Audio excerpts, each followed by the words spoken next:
नमस्कार। तो भाई T20 वर्ल्ड कप में टीम इंडिया का क्या होगा? क्या हम सेमीफाइनल पहुंचेंगे? ये सवाल, ये डर आजकल हर क्रिकेट फैन के दिमाग में घूम रहा है। लेकिन रुकिए, घबराने की जरूरत नहीं है। चलिए आज इसी मुश्किल से लगने वाले समीकरण को एकदम सिंपल तरीके से समझते हैं। हाँ, यही सवाल है जो हम सबको परेशान कर रहा है ना? क्या टीम इंडिया का सफर यहीं खत्म हो जाएगा? पहले मैच में जो हार मिली, उसके बाद से दिल में एक डर तो बैठ ही गया है, और ये डर बिल्कुल जायज़ भी है। लेकिन T20 क्रिकेट का मजा ही इसी में है। यहां तो बस एक मैच, सिर्फ एक नतीजा, पूरी की पूरी कहानी पलट सकता है। और सबसे अच्छी बात, टीम इंडिया के लिए उम्मीद अभी बिल्कुल जिंदा है। तो ठीक है, अगर उम्मीद जिंदा है तो रास्ता क्या है? चलिए इस मुश्किल से दिखने वाले रास्ते को एकदम स्टेप बाय स्टेप समझते हैं। और किसी भी प्रॉब्लम को सॉल्व करने के लिए सबसे पहले उसकी जड़ को समझना होता है। तो शुरुआत करते हैं ग्रुप की पॉइंट्स टेबल से। अच्छा, तो ये देखिए, ये है ग्रुप 1 की मौजूदा हालत। वेस्ट इंडीज और साउथ अफ्रीका दोनों के 2-2 पॉइंट्स हैं और वो टॉप पर बैठे हैं। और जरा उनका नेट रन रेट देखिए, कितना शानदार है। और फिर आती है अपनी टीम इंडिया, पॉइंट्स हैं 0। लेकिन पॉइंट से भी बड़ी चिंता की बात है हमारा नेट रन रेट, -4.0। जी हाँ, माइनस में। और यकीन मानिए, यही वो नंबर है जो आगे जाकर सारा खेल बिगाड़ सकता है। अब यहां से कहानी में एक मजेदार ट्विस्ट आता है। पता है सबसे दिलचस्प बात क्या है? इस समय टीम इंडिया की किस्मत हमारे अपने अगले मैच से ज्यादा किसी और टीम के मैच पर टिकी हुई है। जी हां, एक ऐसा मैच जो इंडिया खेल भी नहीं रही है। और वो बड़ा मुकाबला है West Indies versus south Africa. सोचिए, यही वो एक मैच है जो इंडिया के लिए सेमीफाइनल का दरवाजा या तो चौड़ा खोल देगा, या फिर हमें उस नेट रन रेट के भयानक जाल में फंसा देगा जिससे निकलना बहुत मुश्किल होता है। तो फिर भारत के लिए सबसे सीधा, सबसे आसान रास्ता कौन सा है?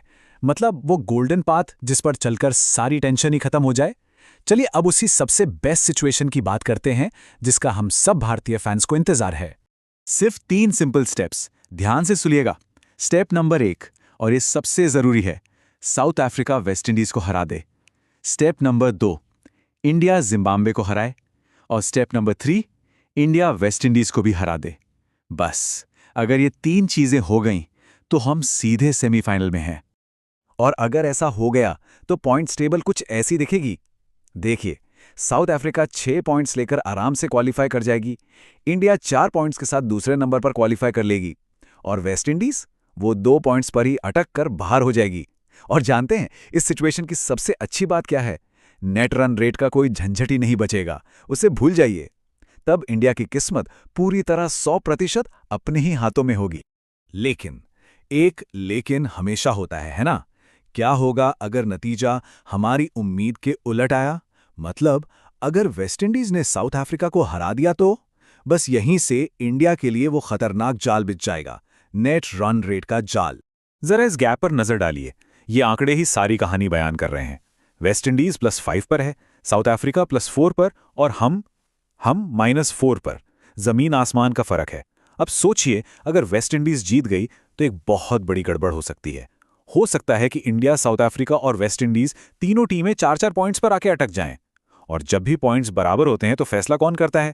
वही नेट रन रेट। और -4 के नेट रन रेट के साथ उस टाई ब्रेकर में जीतना आप खुद समझ सकते हैं, लगभग नामुमकिन है। तो कुल मिला के कहानी ये है, हमारे सामने 2 रास्ते हैं, एकदम साफ। एक तरफ है एक खुला सीधा हाईवे, साउथ अफ्रीका जीते और इंडिया की किस्मत अपने हाथ में आ जाए। और दूसरी तरफ है एक कांटों भरा उलझा हुआ रास्ता, वेस्ट इंडीज जीते और इंडिया नेट रन रेट के उस खेल में बुरी तरह फंस जाए जहां से निकलना ऑलमोस्ट इम्पॉसिबल हो जाता है। तो इस सारे कैलकुलेशन का, इस पूरे गणित का निचोड़ क्या निकलता है? मतलब बॉटम लाइन क्या है? बात घूम फिरकर सिर्फ एक ही चीज पर आ टिकती है। इस वक्त पूरे भारत के फैंस को बस एक ही दुआ करनी है, और वो दुआ बस इतनी सी है कि आज पूरा हिंदुस्तान साउथ अफ्रीका की जीत के लिए दुआ कर रहा है, क्योंकि उनकी एक जीत हमारी सारी टेंशन्स को, सारे अगर मगर को खत्म कर देगी। तो अब देखना यह है कि क्या किस्मत आज टीम इंडिया का साथ देगी।